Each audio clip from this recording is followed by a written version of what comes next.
Dear student, आज की class में आपका स्वागत है।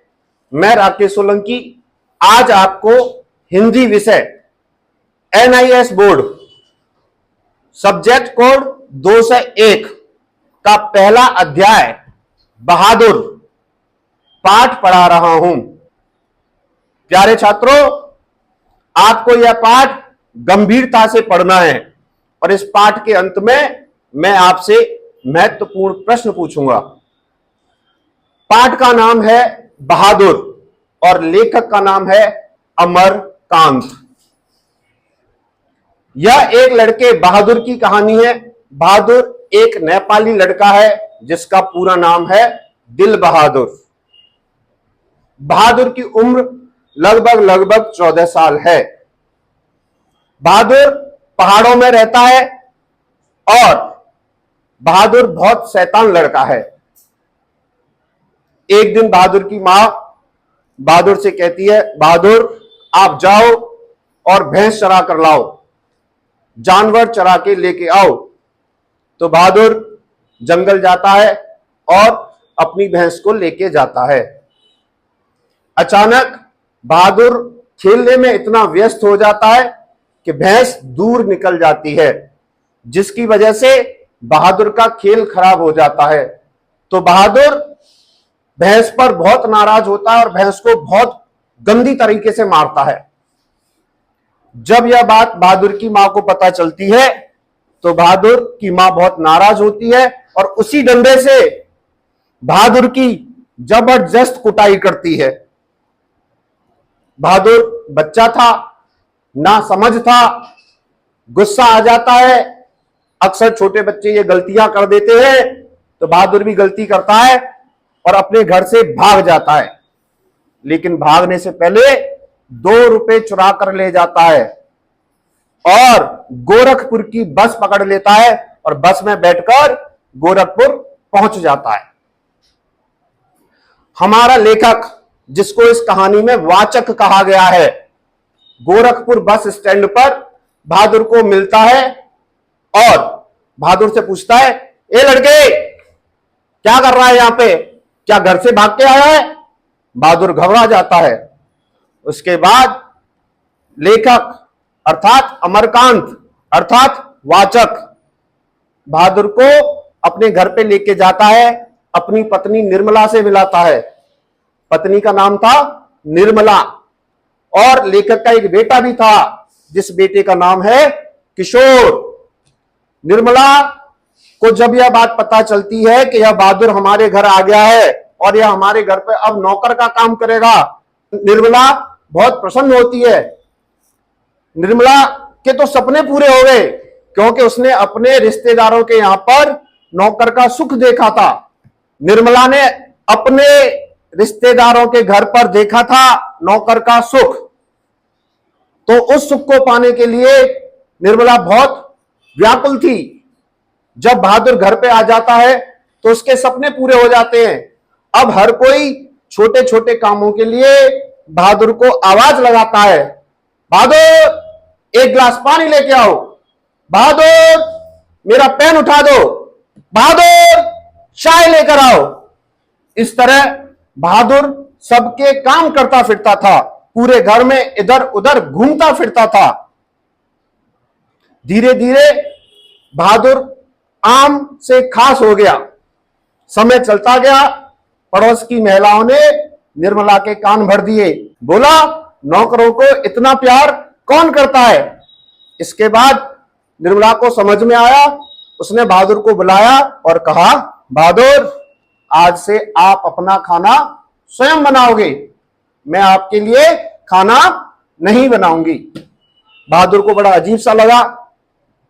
बहादुर को अपने घर के याद आती थी, तो बहादुर क्या करता था? बहादुर के पास एक नेपाली टोपी थी। बहादुर उस नेपाली टोपी को अपने सर पे पहन लेता था। उसके पास ताश के पत्ते थे, उसके पास कुछ कागज के नाव थी, उसके पास कुछ पत्थर के टुकड़े थे। इस तरह बहादुर उनसे खेलता था, एक नेपाली गाना गुनगुनाता था और दुखी मन से छत पर या कहीं भी जमीन पर या फर्श पर जाकर सो जाता था। धीरे धीरे बहादुर को लोग दुत्कारने लगे घर में। एक दिन किशोर ने बहादुर को बहुत मारा। किस बात पे मारा? बात सिर्फ इतनी सी थी कि किशोर ने बहादुर से कहा था, बहादुर आपको क्या करना है? मेरे जूते पॉलिश करने हैं, साइकिल साफ करनी है, कपड़े प्रेस करने हैं। बहादुर छोटा सा बच्चा था, बहादुर भूल गया। उसके बाद किशोर बहादुर को बहुत गंदी तरीके से मारता है।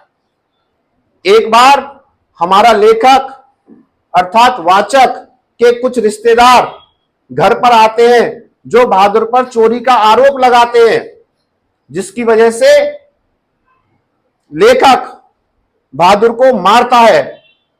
बहादुर बेचारा पिटता हुआ, रोता हुआ वहां से चला जाता है। लेकिन कुछ समय बाद बहादुर फिर अपने कामों में लग जाता है। अब बहादुर की अहमियत घर में कम हो गई थी। लोगों के हाथ बहादुर पर उठने लगे थे। कोई भी उसको बाबा जी का घंटा समझ के बजा देता था। बहादुर घर के काम के साथ साथ पिटने भी लगा था। अब एक दिन ऐसा हुआ, किशोर की मां निर्मला ने बहादुर से कहा, बहादुर ये सिलबट्टा जिसपे चटनी बनाते हैं, सिलबट्टा उठा के रख दे। बहादुर के हाथ से वो सिलबट्टा छूट गए और गिर पड़े। अब बहादुर को ऐसा लगा मेरी तो बहुत पिटाई होगी, इसलिए बहादुर ने वहां से भागना सही समझा और निर्मला के घर से बहादुर भाग गया। जब लेखक ऑफिस से वापस आता है और घर का सारा काम इधर उधर बिखरा हुआ देखता है, तो लेखक निर्मला से पूछता है, ये क्या हुआ? आज घर पर सारा अस्त व्यस्त क्यों है? तो निर्मला बताती है, बहादुर तो भाग गया। लेखक एकदम चौंक गया, ये क्या हुआ? अब घर के काम कौन करेगा? और निर्मला कहती है, कुछ लेकर भी नहीं गया, मुझको बताकर भी नहीं गया। अगर वह मुझको बताकर जाता तो मैं उसको कुछ पैसे दे देती, जिससे कि मुझको यह दुख नहीं होता कि उसने हमारे यहां इतना काम किया। इस बात से हमारा लेखक भी बहुत दुखी होता है, लेकिन वह बहादुर को ढूंढने तो जाता है, सर्च करने तो जाता है, लेकिन बहादुर उसको कहीं नहीं मिलता है। इस तरह बहादुर किशोर अर्थात निर्मला अर्थात लेखक के घर से भी भाग जाता है। तो यह एक छोटी सी कहानी थी। अब हम चलते हैं प्रश्न और उत्तर की तरफ, जो इस पाठ के महत्वपूर्ण प्रश्न और उत्तर हैं। मैं आपको एक एक करके बताता हूं। आपको गंभीरता पूर्वक सारे प्रश्न और उत्तर सुनने हैं। चलिए प्यारे छात्रों, अब चलते हैं कुछ महत्वपूर्ण प्रश्नों की तरफ। प्रश्न नंबर 1, बहादुर का पूरा नाम क्या था? दिल बहादुर। प्रश्न नंबर 2, बहादुर अपने घर से क्यों भागा? बहादुर अपने घर से इसलिए भागा कि बहादुर की मां ने बहादुर को मारा था। बहादुर नादान था और वो अपने घर से भाग के आ गया था। प्रश्न नंबर 3, जब बहादुर को अपने घर की याद आती थी तो बहादुर क्या करता था? बहादुर अपने साथ लाए हुए कंकड़ पत्थरों से खेलता था, एक टूटे से शीशे में अपना चेहरा देखता था, बंदर की तरह खिलखिलाता था, नेपाली टोपी लगाता था और एक नेपाली गाना गाता था और उसके बाद वहीं फर्श पर सो जाता था। प्रश्न नंबर 4, किशोर ने बहादुर को क्यों मारा? किशोर ने बहादुर से कहा था, सुन बहादुर, मेरे जूते पॉलिश कर देना, मेरे कपड़े प्रेस कर देना और मेरी साइकिल साफ कर देना। बहादुर बच्चा था, भूल गया, जिसके कारण किशोर को बहुत गुस्सा आया और किशोर ने बहादुर को डंडे से मारा।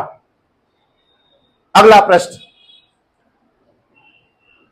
इस बहादुर कहानी में लेखक के लिए नौकर रखना आवश्यक क्यों हो गया था? एक बार जब लेखक की बीवी निर्मला अपने रिश्तेदारों के यहां गई थी तो वहां पर उसने नौकरों का सुख देखा। तब उसको एहसास हुआ कि हमारे घर पे भी नौकर होने चाहिए। इसलिए उसने अपने पति से कहा, अब हमें भी नौकर चाहिए। जब लेखक को बहादुर बस स्टैंड पर मिला तो लेखक बहादुर को अपने घर लेकर आ गया। एक प्रश्न और है इस पाठ में, महत्वपूर्ण प्रश्न। बहादुर निर्मला से अपनी तनख्वाह के पैसे अपनी मां को भेजने के लिए क्यों कहता है? तो बहादुर निर्मला से कहता है, मालकिन मेरी जो तनख्वाह के पैसे हैं वो आप मेरी मां को भेज दो। निर्मला पूछती है, तेरी मां ने तो तुझको मारा था, तू उसके बाद भी क्यों चाहता है कि हम पैसे भेज दे? तो बहादुर बहुत ही प्यारा सा जवाब देता है और कहता है, मां बाप का कर्ज तो जीवन भर भरा जाता है, इसलिए मेरी कमाई के सारे पैसों पर मेरी मां का अधिकार है। आप मेरी सारी कमाई के पैसे मेरी मां को मनी ऑर्डर कर दीजिए। प्यारे छात्रों, इस पाठ के ये महत्वपूर्ण प्रश्न थे जो मैंने आपको पढ़ाए। NIOS हिंदी विषय 201 सब्जेक्ट कोड पाठ नंबर 1 बहादुर, जिसको लिखा है अमरकांत ने। इस पाठ को मैंने आपको पढ़ाया। अगली वीडियो में मैं आपके लिए अगला पाठ लेकर आऊंगा। अगर आप NIOS की पढ़ाई करना चाहते हैं YouTube के माध्यम से तो इस चैनल को सब्सक्राइब कर लो। 10वीं और 12वीं के सारे सब्जेक्टों की वीडियो आपको मिलेंगी। आप NIOS नहीं जा पा रहे हैं, संडे स्कूल नहीं जा पा रहे, कोचिंग नहीं ले पा रहे, चिंता की कोई बात नहीं है। मैं राकेश सोलंकी आपके साथ हूं और YouTube के माध्यम से आपको सारी पढ़ाई करवाऊंगा, हर एक विषय की पढ़ाई करवाऊंगा। आप इस चैनल को सब्सक्राइब कर लो और अपने ऐसे दोस्त जो NIOS से पढ़ रहे हैं उनसे भी इस चैनल को सब्सक्राइब करा लो। NIOS से जुड़ी हुई सारी महत्वपूर्ण जानकारी जैसे कि पेपर, असाइनमेंट, प्रैक्टिकल फाइल आप तक पहुंचाता रहूंगा। धन्यवाद।